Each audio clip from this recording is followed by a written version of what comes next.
Right, so Neat almost needs like no introduction at this point. One of the most popular incel core artists of just like all time. Also, been here for a while. Been probably the most consistent incel core artist. Pretty consistently releasing music for the past 6 years. And now I do understand the irony of saying there is no introduction needed, then giving a kind of introduction. We're skipping past that though. Recently, Neat has released his album, I Fear What's Coming. It's his fifth album, and before we dive into this, I kind of need to take a step back and give you some of the pre-release context here.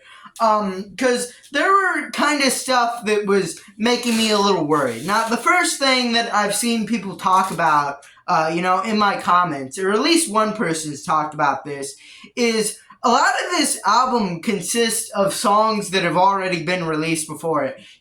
Obviously the 4 singles he's released this year, I expected them to be on the next album, but we've also got songs that were released last year, like Deja Vu, Vampire. There's another one that's kind of escaping me right now, but there's also I Missed Her, I Killed Her, which wasn't officially released on like the main Neat account, but was released on a side alt account, but it was remastered for this. So at that, you basically had 8 songs that were released before this album even came out. And this is kind of a double-edged sword, because on one hand, it's kind of a bummer that we didn't get any much new music for this, that the grand majority of this is kind of stuff we've already heard.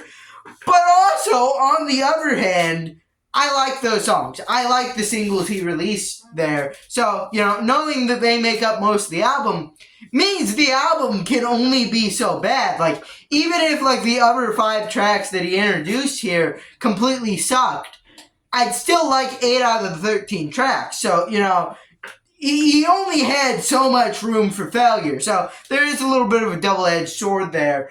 Also, the other thing that was kind of freaking me out a little is the feature list. Where's it at, man?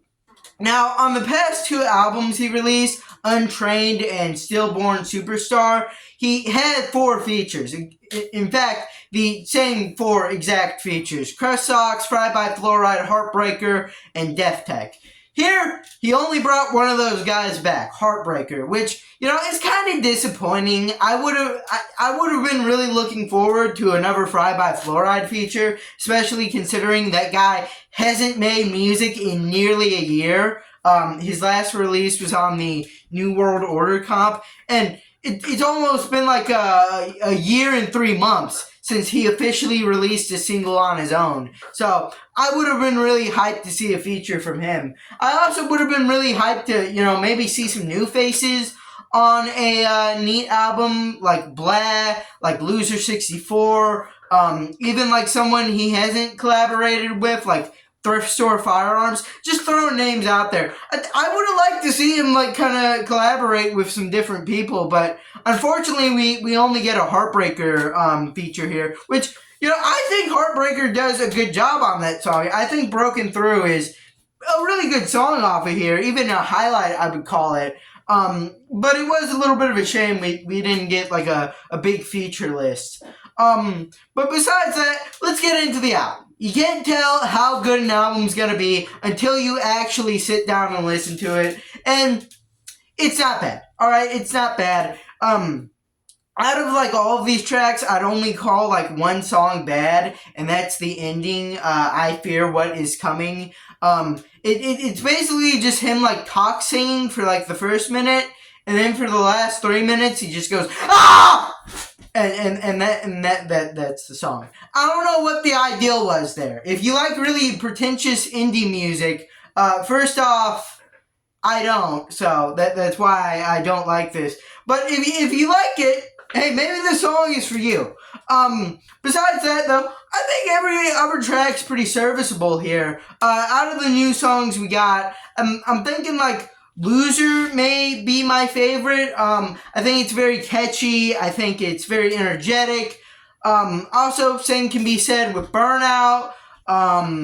The track he picked as the intro, I thought would have made a better song for later in the album. I don't think it makes like a really good intro because it's kind of lethargic.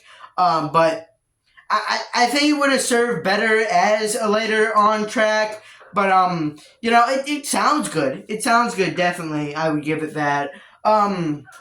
Yeah. Cypress. I don't know quite how to pronounce that one. That's another track I find really good. But I think a lot of the original songs are kind of overshadowed by the singles. I think the singles are probably the best part of this album. Like, I think Sabotage could have made a better intro.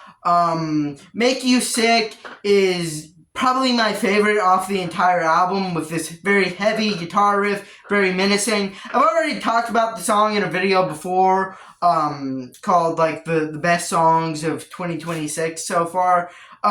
Yeah, really like that. Possibly my favorite off the entire thing. Vampire is another track that I talked about in a short a year ago, but to sum it up, I thought it was really good. Probably the best out of the 2 songs he released, the other being Ghostly Girl. Kind of curious why he released those 2 songs at the same time in kind of like a bundle, so it's kind of curious that he left one off but put one on. I don't know. That's a little weird, but I think he did pick the better song there. Yeah, I think, once again, must say the singles for this album are very good. Also really like the little remake he made of I Missed Her, I Killed Her. It is like a remake. He touched it up a little, at least I believe that's what he said. And I honestly really like it. It's a nice, shake up for the usual standard kind of poppy, neat sound with these very catchy choruses, a lot of synths being used. And it's more like stripped back, almost like 90s alt-rock type sound. There